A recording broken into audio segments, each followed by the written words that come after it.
David is my illustration for this concept. I love the story of David and Goliath. Love it. It makes my heart thump. Because David walked up on the edge of that mountain. He's probably 14, 15 years old, something right in there. He walked up, and there was an army standing on the edge. There was an army on the other edge, and in the valley in between, there was a giant. Great, big, ugly, funky-looking giant, probably rooted for the Philadelphia Eagles. Anyway, ugly giant. David walks up, and that giant is cursing the armies of the living God. David's like, oh, my goodness. Look at that. Would you listen to him cuss? And he's talking about the army of God? Really? That giant's an idiot. It's already in David's head. It's already in his head. Giant's an idiot. He's walking through the army, and he hears guys talking about what the man gets who defeats the idiot. Wait. And he stops, and he goes, excuse me. I heard y'all talking about what the man gets. Can you tell me again what the man gets who defeats the giant? Now, I promise, this is exactly what he said. Can you tell me again what the man gets who defeats the giant? So, well, he gets the hand of the king's daughter in marriage.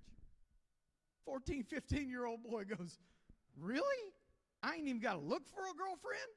I ain't got to ask no girl out. We ain't got to go to the prom. None of that stuff. I can just skip straight to the princess is going to marry me. Ooh, that ain't bad. What else? He says, well, his family lives tax-free forever. Whoa, how much of us would go? How many of us will go, somebody give me a slingshot? I mean, come on. Tax-free forever? Oh, my goodness. He looks at him, he says, take me to the king. Why? Who are you? Doesn't matter. Take me to the king. I'll whip this giant.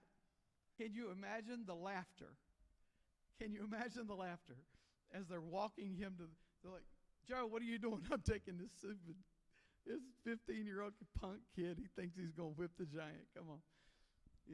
You're kidding. No, yeah, the crowd starts following him, going, are you serious?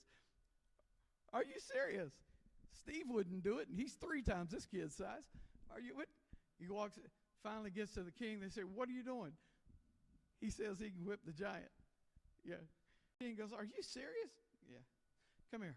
Goes in the tent. They start talking about it because it's such a powerful moment. King doesn't believe him. He says, King, I'm a shepherd.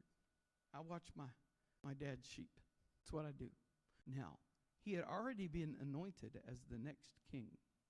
He was walking in the anointing of God when all this was happening. But his job was shepherd, to watch the sheep. He goes, King, I watch my dad's sheep. And when I'm out there, one day the lion came to attack the sheep.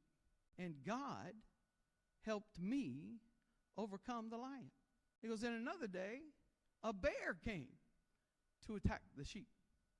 And God helped me to overcome the bear.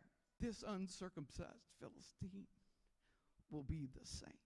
Why could he do that? How could he have that kind of confident, cheerful hope? Because he's already lived it twice. God gives us hurdles to jump, and the hurdles get bigger. But we know he'll carry us across the next one because he carried us across the last one.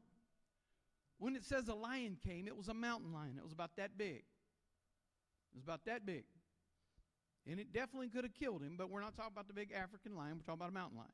When the bear came, the bear was about this big. It was bigger. So the lion came first. Then the bear came, and he goes, this is just another thing trying to attack the anointed. It will die too. It's the reason he can walk down in the valley and look at the giant and go, today God will deliver you into my hand. And I'll use your own sword to cut your head off. Which is exactly what he did. Exactly. Why? Because he knew the moment the giant cursed the armies of the living God, he was a walking dead man. He knew it. There wasn't a maybe here. There wasn't a possible here.